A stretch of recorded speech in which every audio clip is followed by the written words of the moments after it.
بسم اللہ الرحمن الرحیم۔ السلام علیکم۔ لیکن کہانی میں آگے بڑھنے سے پہلے آپ تمام دوستوں سے التماس ہے کہ ہمارے چینل ذرا سیاہ ہٹ کو سبسکرائب کر دیجئے اور ساتھ گھنٹی کے بٹن کو دبا دیجئے تاکہ ہماری نیو آنے والی ویڈیو کا نوٹیفیکیشن آپ کو مل سکے۔ شکریہ۔ بہرحال میں نے اپنے آپ پر قابو پائے رکھا، گاڑی کا بونٹ کھول کر دیکھا، سب تاریں اپنی جگہ مضبوطی سے جڑی ہوئی تھی۔ مسئلہ میری سمجھ سے باہر تھا۔ میں نے اطراف کا جائزہ لیا اور غیر ارادی طور پر میرے ذہن نے تسلیم کیا کہ یہ تو بالکل وہی جگہ ہے جس جگہ پر مور میرے انتظار میں ہوتا تھا۔ اللہ خیر کرے، میں نے دل ہی دل میں دعا مانگی۔ اچانک مجھے موسیقی کی آواز آنا شروع ہو گئی جو تیز ہوتی جا رہی تھی۔ میں نے اس آواز کی سمت چلنا شروع کر دیا۔ میں ابھی چند قدم ہی چل پایا تھا کہ وہ مور پھڑپھڑاتا ہوا میرے سامنے آ موجود ہوا۔ اب موسیقی کی آواز بند ہو چکی تھی۔ اس کی اس طرح آمد اور موسیقی بند ہونے پر میں حیرت میں پڑ گیا۔ وہ واقعی مور ہی تھا۔ جو میں نے اسے پکڑنے کے لیے ہاتھ بڑھایا، مور اڑ کر دوسری طرف ہو گیا۔ اس کو پکڑنے کی کوشش میں مجھے کافی وقت لگ گیا۔ آخر تھک ہار کر میں گاڑی میں آن بیٹھا۔ میری حیرانگی کی انتہا نہ رہی کہ گاڑی اسٹارٹ ہو گئی۔ مور کو نہ پانے کا مجھے جتنا دکھ ہوا تھا، گاڑی کے اسٹارٹ ہونے کی مجھے اس سے بھی زیادہ خوشی ہوئی۔ گاڑی کے اسٹارٹ ہوتے ہی مور بھی غائب ہو گیا تھا۔ میں کچھ سمجھا اور کچھ نہ سمجھتے ہوئے گاڑی دوڑاتا ہوا گھر پہنچ چکا تھا۔ جیسے ہی میں گھر پہنچا، میری والدہ نے مجھے وہ ڈانٹ پلائی کہ کچھ نہ پوچھیے، فراز کم سے کم اپنی بوڑھی ماں کا تو خیال کر لیا کرو۔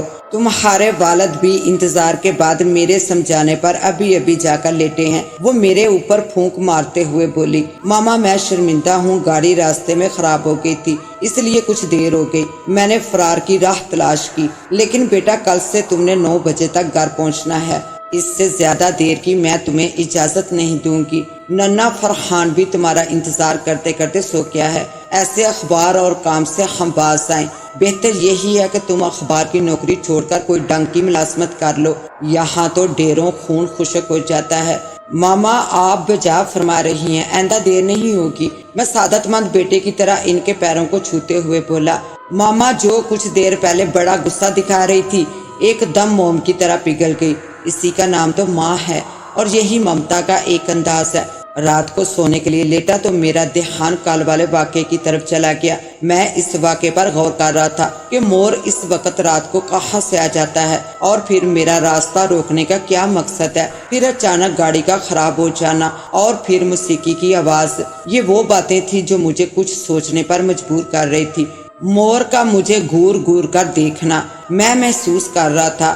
اس کی آنکھوں کی چمک اتنی تیز تھی کہ مجھے لگتا ہے کہ میں اس کا اسیر ہو چکا ہوں۔ ایک دن ماما نے مجھے بتایا کہ انکل سرفراز کے بیٹے کی اگلے ہفتے شادی ہے، ان کا کارڈ آیا ہے، سب لوگوں کو بلایا ہے۔ انکل سرفراز ہمارے ہی بلاک میں 2 گلیاں چھوڑ کر رہتے تھے، یہاں ان سے گہرے مراسم تھے۔ انکل سرفراز اپنے بھتیجے کی موت کے بعد سے بڑے نڈھال اور اپنی عمر سے کچھ زیادہ ہی بوڑھے نظر آنے لگے تھے۔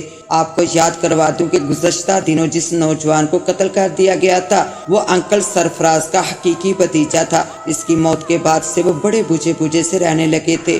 بیٹا میں چاہتی ہوں کہ تیری شادی بھی 2-4 ماہ کے اندر کر دوں، یہ بھی ایک بڑا فریضہ ہے، اسے بھی جلدی ادا کر دینا چاہتی ہوں۔ پھر میری سمینہ رہ جائے گی، اس کو بھی زیادہ عرصہ تک میں گھر میں بٹھا کر نہیں رکھوں گی، بس سال کے اندر اس کے بھی ہاتھ پیلے کر دوں گی۔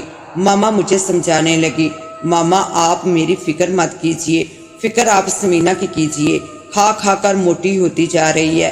میں نے اسے چھیڑا، سب لوگ کھلکھلا کر ہنس پڑے۔ سمینہ مجھے مارنے کے لیے دوڑی اور میں واش روم میں گھس گیا۔ خبریں ڈھونڈنا، خبریں لگانا، اور سب سے بڑی بات تو یہ ہے کہ خبر نئی اور تازہ ہو، خبر کو توڑ مروڑ کے پیش نہ کیا گیا ہو، خبر اصل حقائق کے ساتھ ہو، اور یہ کام بڑی تیز رفتاری کا ہوتا ہے۔ بعض دفعہ ایسا بھی ہوتا ہے کہ کاپی پریس میں جا رہی ہوتی ہے اور ملکی یا غیر ملکی کچھ اہم خبریں آ جاتی ہیں تو دوبارہ محنت کرنا پڑتی ہے، نئے سرے سے خبروں کی کانٹ چھانٹ اور پھر ان کی سرخیاں لگانا بہت وقت لگ جاتا ہے اور رات کے ڈھلنے کا احساس تک نہیں رہتا ہے۔ ہنگامی صورتحال کا مقابلہ کرنے کے لیے ہمیں ہر وقت چوکنا رہنا پڑتا ہے۔ آج بھی کچھ اسی قسم کے کاموں میں بڑا وقت لگ گیا۔ گھڑی میں وقت دیکھا تو رات کے 1:30 بج رہا تھا۔ اف خدایا، میں ایک دم کرسی سے اچھل پڑا۔ ماما آج پھر میرے انتظار میں بیٹھی ہوں گی۔ فرحان انتظار کرتے کرتے سو گیا ہوگا۔ مجھے شرمندگی سی ہونے لگی۔ میں نے دوسری شفٹ میں آئے ہوئے کام کو ایڈیٹر کے حوالے کیا، اسے سارا کام سمجھایا اور ایک لمحہ بھی ضائع کیے بغیر میں نے کار گھر کی طرف دوڑانا شروع کر دی۔ جو ہی لنک روڈ پر مڑا تو میرے سامنے وہ پہلے دن والا مور گردن پھیلائے کھڑا تھا۔ میں ہارن دے کر تیزی سے نکلنا چاہ رہا تھا کہ وہ آج پھر میرے راستے کی دیوار بن گیا۔ اس سمے میرا دل چاہا کہ اس کو میں اپنی گاڑی کے ٹائر تلے روند دوں، لیکن میں چاہتے ہوئے بھی ایسا نہ کر سکا۔ گاڑی ایک جھٹکے کے ساتھ رک گئی۔ میں پرندے کو پکڑنے کی آج پھر کوشش کرنے لگا۔ میں نے محسوس کیا کہ جس جگہ مور کھڑا تھا اب وہاں دھواں سا اٹھا اور ایک ہیبلا سا نمودار ہوا، اور میرے دیکھتے ہی دیکھتے مور کی جگہ ایک خوبصورت حسین و جمیل نازک لڑکی کھڑی تھی۔ میں نے اپنی آنکھیں ملتے ہوئے ایک سراپا سی نظر اس پر ڈالی تو میں ٹھٹکا رہ گیا۔ وہ میرا وہم نہیں تھا، میرا خواب نہیں تھا، بلکہ ایک حقیقت تھی۔ وہ ایک لڑکی ہی تھی، دودھ کی طرح سفید رنگ، بڑی بڑی غزالی آنکھیں، کمر سے نیچے تک لٹکے ہوئے اس کے سنہری بال جیسے کسی شاعر کی غزل۔ میں نے اتنی خوبصورت اور سندر لڑکی اس سے پہلے کبھی نہیں دیکھی تھی۔ آج نہ جانے کیوں مجھے اپنا دل پہلو سے نکلتا ہوا محسوس ہو رہا تھا، مجھے اپنا آپ اس میں تحلیل ہوتا محسوس ہو رہا تھا۔ ایک جذب کی کیفیت مجھ پر طاری تھی۔ میں اسے دیکھتے ہی جو ایک جگہ ساکت سا ہو کر رہ گیا تھا۔ آخر میں نے اپنے قدم اٹھائے اور اس کے نزدیک ہوتے ہوئے بولا، تم کون ہو؟ تمہاری چاہت جواب آیا۔ اس کی آواز میں بلا کی چاشنی اور مٹھاس تھی۔ تم یہاں کیا کر رہی ہو؟ میں نے پوچھا۔ تمہارا انتظار۔ اس کے لب ایک مرتبہ پھر ہلے اور مجھے یوں لگا جیسے اس کے منہ سے پھول جھڑ رہے ہوں۔ اس کی آواز میں خوشبو رچی بسی سی محسوس ہوئی۔ میرا انتظار؟ لیکن مجھے تو ان راستوں سے گزرتے ہوئے 2 سال ہو گئے ہیں۔ میں نے تمہیں اس سے پہلے یہاں نہیں دیکھا۔ تم ٹھیک کہہ رہے ہو، یقیناً تم نے مجھے نہیں دیکھا ہوگا، لیکن میں 100 سال سے تمہارے لیے محو انتظار ہوں۔ وہ مسکراتے ہوئے بولی۔ تم کیا کہہ رہی ہو؟ جانے تم کس جنم کی بات کر رہی ہو؟ 100 سال پہلے تو میرا جنم بھی نہیں ہوا ہوگا، میں نے وضاحت کی۔ تم نہیں سمجھ سکو گے، ابھی مجھے سمجھنے کا وقت نہیں آیا ہے۔ وہ وقت کب آئے گا؟ میں حیران و پریشان تھا۔ جلدی آ جائے گا، اس نے مختصر سا جواب دیا۔ تمہارا گھر کہاں ہے؟ میری دلچسپی بڑھتی جا رہی تھی۔ میں یہی رہتی ہوں، یہی میرا گھر ہے۔ وہ بڑی پیاری باتیں کر رہی تھی۔ چاہنے والوں کا کوئی گھر نہیں ہوتا ہے۔ تمہارا نام؟ میں نے مختصر سا سوال کیا۔ نام؟ وہ مسکراتے ہوئے بولی۔ جو نام تمہیں پسند آئے وہی میرا نام ہے۔ تم چاہو تو مجھے نازنین کہہ سکتے ہو۔ کیا تم مجھے اپنے گھر لے جانا پسند کرو گی؟ میرا تجسس بڑھتا جا رہا تھا۔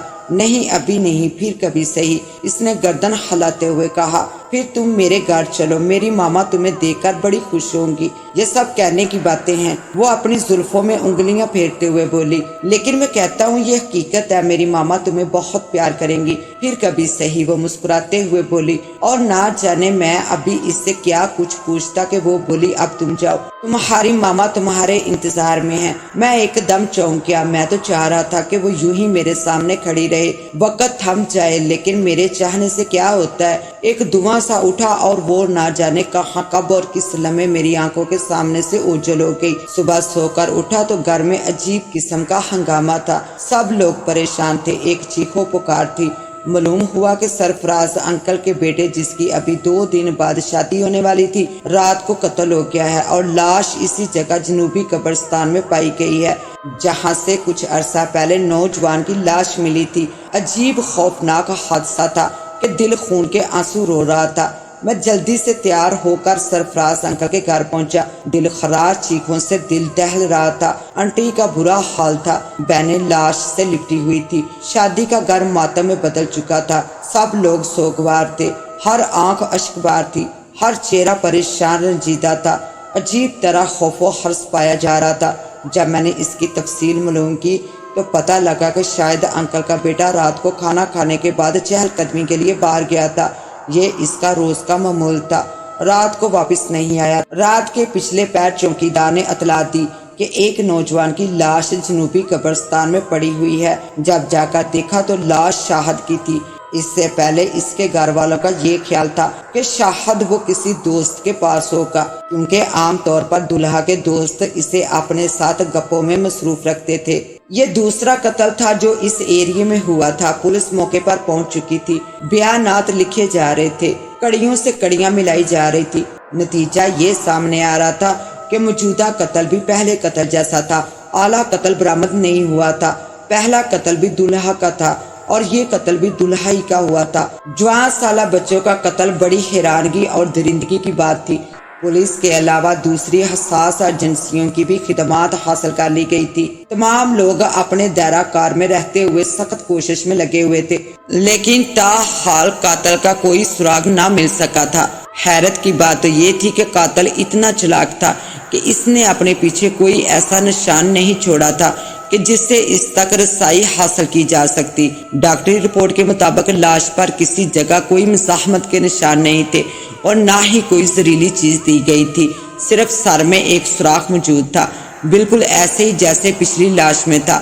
باقی سارا جسم پہ داغ تھا۔ ڈاکٹروں کا کہنا تھا کہ سوراخ کے راستے مقتول کے جسم سے خون نکالا گیا ہے۔ لاش کا رنگ سفید تھا، جو اس بات کا ثبوت تھا کہ جسم سے خون کا آخری قطرہ تک نکالا گیا ہے۔ یوں لگتا تھا جیسے خون چوسا گیا ہے۔ اس کہانی کا بقیہ حصہ دیکھنے کے لیے پارٹ 3 کا وزٹ کریں۔ اس کے ساتھ ہی اب مجھے دیں اجازت، ملتے ہیں انشاءاللہ پارٹ 3 کے ساتھ۔ تب تک کے لیے اللہ نگہبان۔